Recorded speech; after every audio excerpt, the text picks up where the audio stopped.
Hello everyone and welcome to Games, Comics and Crafts. In this video I'll be looking at Solomon Kane, The Serpent Ring issue 2. Okay, so we are into the second issue of this mini-series and again, this is a really good one. I am really enjoying this story, it's very, very cool. As I said before in the issue 1 review, I think it helps because we've got real world locations and the idea you can see kind of this globe-trotting going on helps a lot. So the priest we saw in Africa last time is writing to his superior, telling him about this squid skull that they found. And then she turns up. It's like, okay, yeah, I'd be worried. It's like, okay, that's not good. And you know, she basically says, there's stuff going on. You should be interfering with all what's going on. And he puts his cross up to try and fend her away because she's some demonic entity, and that doesn't work. And he promptly bursts into flames, and he is dead and burns down the building as well.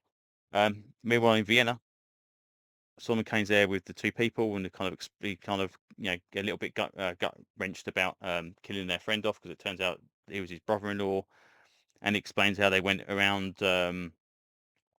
these various places and found this serpent ring, which is apparently shouldn't be there, and it comes back to Africa and all this other stuff going on as well. And apparently, the guy that attacked Solomon Kane was also part of this organization that they kind of looked together. And it's like, well, this is, I don't understand why he sent this snake over because it's completely worthless. There's nothing to it. So she promptly picks up and smashes it, and it's got his map inside. And as she's find the map, old Chappie himself turns up again. It's like, okay, with another guy. Um, and they have a bit of a squabble, and he threatens to shoot the girl. And it's like, right, okay, we all need to go. We don't need to fight. We need to go sort this all out. We can sort out all the gold because even though the serpent ring, there's going to be apparently load of coin there as well. We need to sort that out. And she says, okay, he'll definitely go because he needs to follow through and find what's going on with it. She says to go because she won't go that one, but Solomon Kane has to come with her to kind of defend her because she doesn't trust the two guys, which is fair enough. So we come back to Africa and we see the burnt out ruins and this other guy's there. It's like, well, God, okay, you burnt his flames. That's interesting. And it turns out that he has killed witnesses, and also he is now been replaced by a snake person.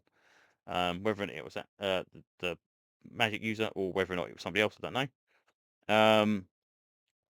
Anyway, so they're traipsing along. They stop at a port.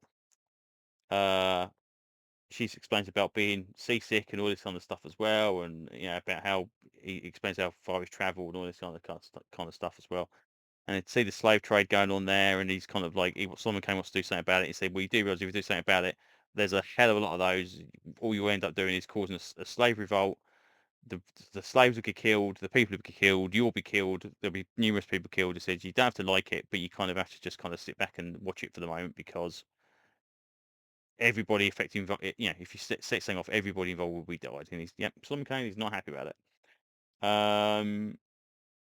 They go to the here, and it's like, and they think he's dressed up as a Puritan, and again they don't like these, don't know, so they have a bar and brawl, which everybody kind of gets involved with, and the Zarazar, whatever he's called, kind of is like laughing his head off, and Zaza, there you go.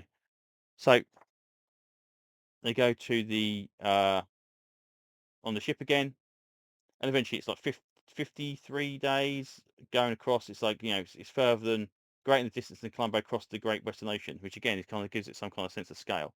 And apparently they said that the lass in there was kind of like getting bothered by the blokes, so they put this kind of symbol on the door, and that stopped people as well. But her father insisted she carried around dual pistols just in case.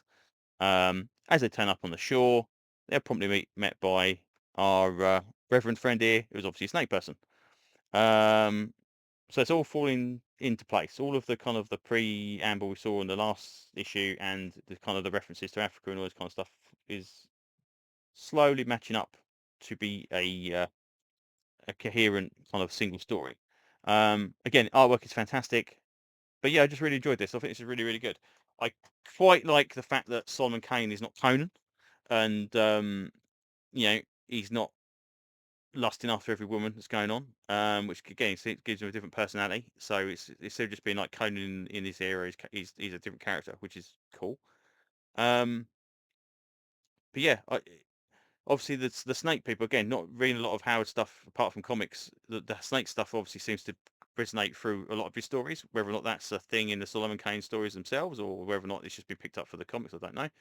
But it fits here. It's really, really nice. So whether or not we'll see some kind of, it's got Fofonon or whatever it is, or whatever it is, which is obviously something to do with Conan also. It all kind of ties together quite nicely. But yeah, this is a really good one. Really did enjoy this one. Again, I didn't know if I would or not, because let's say Solomon Kane, not one of my characters that I normally read, but yeah, this is decent. This is very, very cool. Anyway, that's enough rambling for now. So thanks for listening, and hopefully I will see you on another video very, very soon. Bye bye.